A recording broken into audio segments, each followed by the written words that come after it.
Olá, pré-candidato Marcelo Amigo, seja bem-vindo à nossa série de entrevistas com os pré-candidatos à Prefeitura de Manaus. E agora eu quero saber por que o senhor resolveu novamente colocar o seu nome aí para concorrer à Prefeitura de Manaus. Me doeu muito quando eu olhei para as opções de pré-candidatos postos e eu via o bolsonarista A, o bolsonarista de simulado B, o bolsonarista de simulado C, e eu não via uma alternativa realmente progressista e preocupada com causas populares em Manaus, que são as bandeiras que o pessoal defende.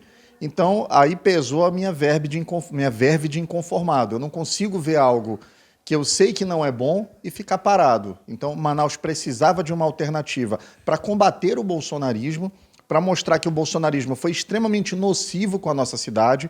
A crise do oxigênio que a gente viveu, que foi algo gravíssimo, teve influência direta do bolsonarismo. Isso precisa ser denunciado, isso precisa ser enfrentado, e Manaus precisa de uma alternativa para fazer esse combate. O pessoal se dispõe e, pela experiência que eu já tenho, o meu nome também está posto. Como você avalia Manaus atualmente? Manaus hoje está discutindo os mesmos problemas que ela discutia há 20, a 30, a 40 anos.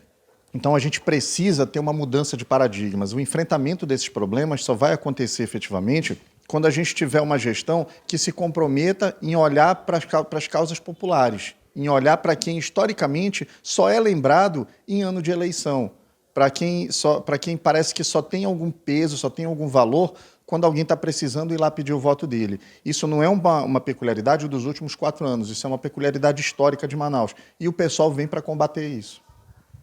E o senhor acredita que com um orçamento de 9 bilhões dá para fazer bem mais por Manaus em um ano? Manaus é a 6ª cidade mais rica do Brasil. Manaus tem um PIB maior do que muita nação africana.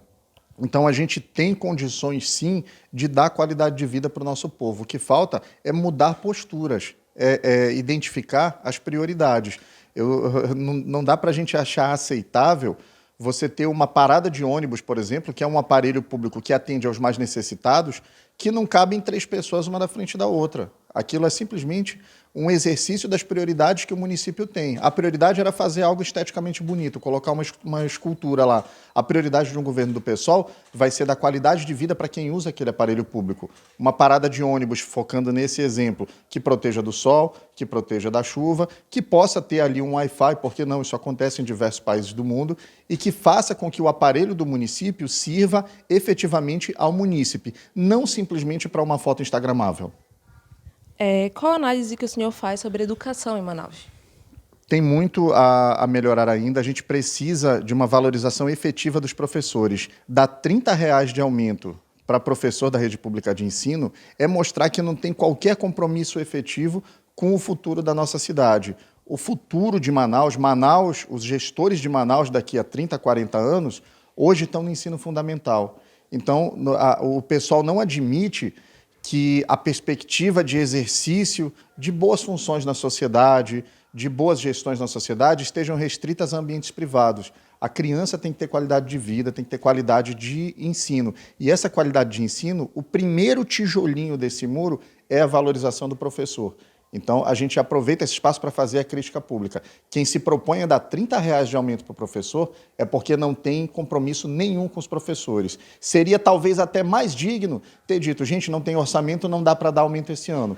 Porque dar R$ 30 é fingir que fez. Fingir que fez é quase pior do que mentir. E como o senhor avalia a saúde na capital? Com a mesma perspectiva. A gente tem uma cidade que está voltada para um lado da cidade e ignora outro. Nós temos, por exemplo, na região da Ponta Negra, uma área onde moram 6.000 pessoas atendida por 2 UBSs. E a gente tem na Zona Leste, no Jorge Teixeira, uma área onde moram cerca de 500.000 pessoas que tem apenas uma unidade de saúde. Isso precisa ser revisto. Então, a gente não teve sucessivos avanços. Como eu disse, os problemas que Manaus está discutindo hoje na eleição de 2024 são exatamente os mesmos que ela discutiu na eleição de 94, na eleição de 90. A gente está discutindo um transporte público deficiente, a gente está discutindo residências sem saneamento, a gente está discutindo uma Manaus que tem quase 80% da cidade sem atendimento sanitário de esgoto. Então, a gente precisa, em algum momento, romper esse ciclo de miséria. E a gente entende que o momento para fazer essa ruptura é no processo eleitoral e o pessoal vai fazer esse debate, vai ouvir as classes menos vistas, vai discutir com toda a sociedade e apresentar propostas para fazer Manaus sempre um lugar melhor. Por fim, em relação à mobilidade urbana em Manaus, como você avalia?